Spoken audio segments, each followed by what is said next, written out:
예, 우리가 지금까지 정당이 위기다 이렇게 얘기했어요. 근데 정당이 위기면 이제 내버려 두면 안 되겠죠. 뭐 어떻게 해결을 해야 될까 고민을 해봐야 되겠죠. 근데 이거 뭐 제가 해결할 수 있는 건 아닌 것 같아요. 여러분들이 아마 제일 잘할 것 같아요. 어떻게 바꾸면 될까요? 어떻게 위기를 극복할 수 있을까요?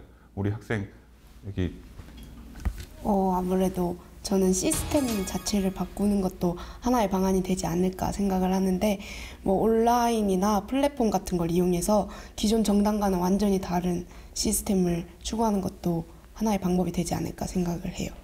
저 같은 경우에는 정당이 존립할 수 있는 가장 중요한 근거 중 하나가 유권자라고 생각을 하거든요. 그렇기 때문에 유권자들과 더욱더 적극적으로 소통할 수 있는 그런 기회를 마련하는 것도 중요한 것 같고, 다른 분께서도 말씀해 주신 것처럼 소통의 수단을 사회의 흐름의 변화에 따라서 맞춰 나가는 것도 중요하다고 생각합니다. 근데 정당의 위기를 뭐 극복한다 이제 이런 말씀하셨는데, 사실 정당이 앞으로도 계속 위기지 않을까 싶기도 하거든요. 그러니까 예, 왜냐하면 그 과거하고 비교할 수 없을 정도로 지금 사회가 다원화돼가고 앞으로 더 할 것이고, 예. AI 같은 것도 계속 등장하고, 맞습니다. 그러면 우리는 계속 정당은 위기다는 얘기를 하면서 예. 계속 그 체제를 가지고 가지 않을까요? 그렇죠. 그게 굉장히 중요한 얘기인 것 같은데 네. 이 역설적으로 얘기하면은 지금 저희가 정당의 위기를 얘기하고 있는데, 지금 아나운서님이 얘기하신 것처럼 그런 빠른 변화에 정당이 스스로 바꾸지 못하고 변화하지 못하고 거기에 순응하지 못하면은, 적응하지 못하면은 결국 정당도 도태될 수밖에 없지 않을까요? 아니면은 뭔가 다른 유형의 정치 참여 채널, 결국은 유권자 당원과 정치 과정을 매개하는 새로운 채널이 기성 정당을 뭐 대체하기까지는 아니지만은 굉장히 위협할 수 있는 상황이 계속해서 오겠죠. 저희 정치학자들도 소위 전문가라 그러면서 맨날 세미나 가거나 아니면 방송 나선 얘기가 제도가 잘못됐다, 제도를 바꿔야 된다 막 얘기를 해요. 근데 제도는 여러 번 바꿨어요.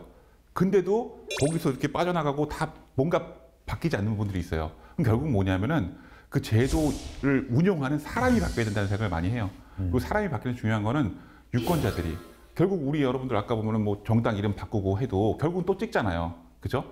그리고 또 보면은 마음에 안 드는 부분이 있어도 그래 미워도 다시 한번 찍잖아요. 그러니까 결국은 내가 바뀌고 내가 더 관심을 갖고 내가 저거 싫어 그래서 내버려 두지 말고 뭔가 더 열심히 참여해야 되지 않을까 그런 생각을 하거든요. 그래서 지금 아까 우리 학생이 얘기했던 것처럼 일단 유권자들이 보다 정치에 관심을 가져야 되고요. 그 다음에 아까 말씀하셨던 것처럼 우리 보면 정보통신 기술이 굉장히 발전했잖아요. 보면은 그죠? 최근에도 블록체인과 정당, 블록체인을 어떻게 정치 참여에 활용할 수 있을 것인가 뭐 이런 것들 있잖아요. 아니면 소셜미디어를 어떻게 할 것인가. 그 다음에 다양한 어떤 그 투표 기술도 있잖아요. 온라인 투표 기술들. 그런 것들을 어떻게 그 투표 과정에, 선택 과정에 도입할 수 있을 것인가.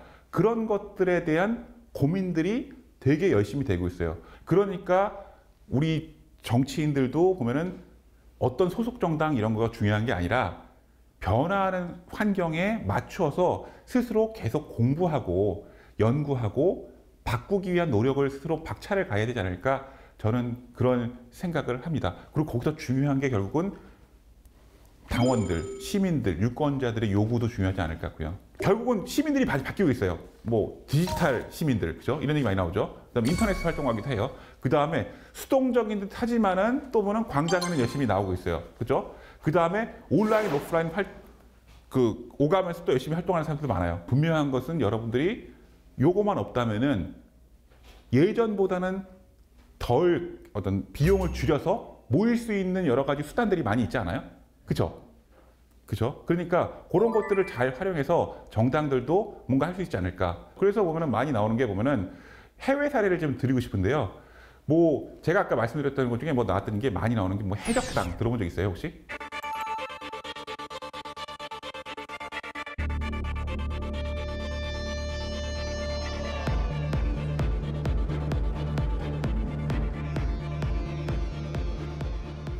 독일이나 아니면 스웨덴, 뭐 아이슬란드 이런 데서 많이 나왔었죠. 예를 들면 뭐 파일 공유, 이 사람들 뭐 이런 거 보면 아무래도 이 사람들이 뭐 카피 레프트라 그러나요? 이런 것들 중요하다 보니까 또 컴퓨터 많이 다루다 보니까 인터넷 이런 데 능하겠죠. 그러다 보니까 그런 기술들을 활용해 가지고 다양한 표현의 자유 이런 거 요구하고, 그 다음에 뭔가 저작권 이런 것들 중요하지 않다 이런 얘기하면서 뭔가 더 인터넷 공간의 자유 이런 것들도 요구하고요.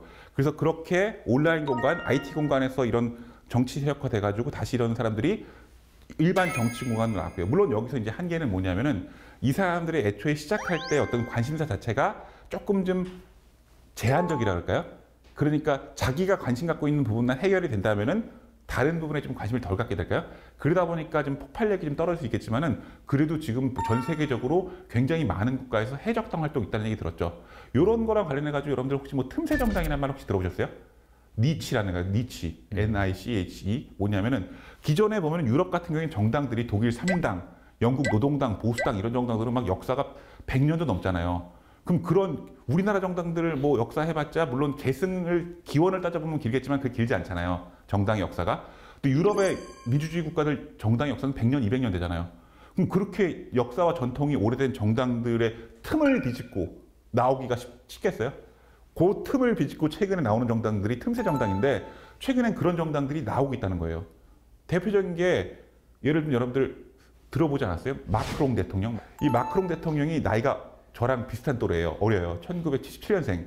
근데 원래 프랑스 같은 경우에도 대표적인 양대 정당이 있어요. 들어보세요, 혹시 여러분들?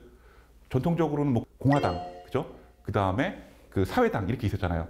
근데 최근에는 이 두 정당이 확 줄어들고 그 앙마르쉬 들어봤어요, 혹시? 앙마르쉬. 보면 영어로 마취잖아요, 마취. 행진, 전진, 나아간다. 그 전진하는 공화당이라고 만들어가지고 2017년 그 국회 선거에서 아주 그냥 압승을 했어요. 대통령도 났고. 뭐 약간 중도 지향의 정당이라 그러는데 새로운 정당들이 나오고 있죠. 근데 그것보다 더 주목할 만한 사례는 뭐냐면은 이게 뭐 최근에 보도도 많이 나오고 그다음에 논문도 많아요. 스페인의 포데모스.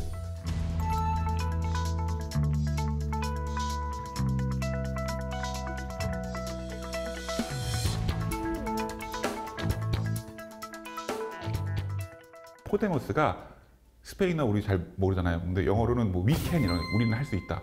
일단은 벌써 딱 자신감 있잖아요. 할 수 있어요. 할 수 있어요. 이렇게 하면 뭔가 하고 싶지 않겠어요?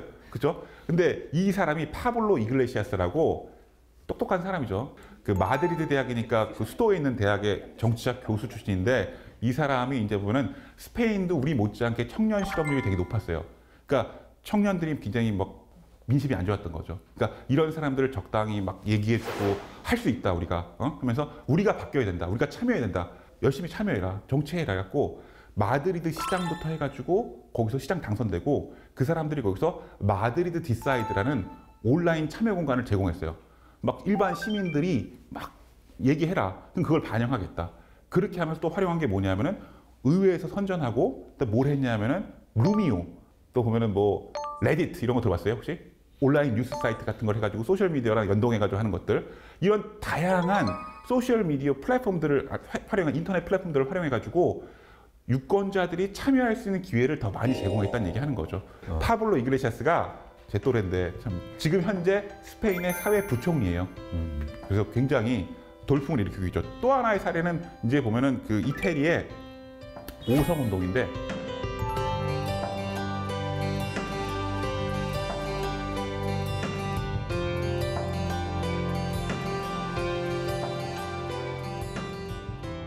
여러분들 혹시 이태리 정치가 많이 부패했다 이런 영화들 많이 나왔잖아요. 그래서 많이 나왔던 게 베를루스코니라는 할아버지 되게 나이 많은 사람 뭐 여러 가지 스캔들도 많고 그랬잖아요.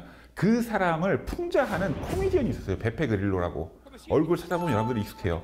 그 베페 그릴로가 막 그 풍자를 한 거예요. 막 놀리고 막 나쁘다고 비판도 하고. 그러니까 이 사람이 TV에서 쫓겨났어요.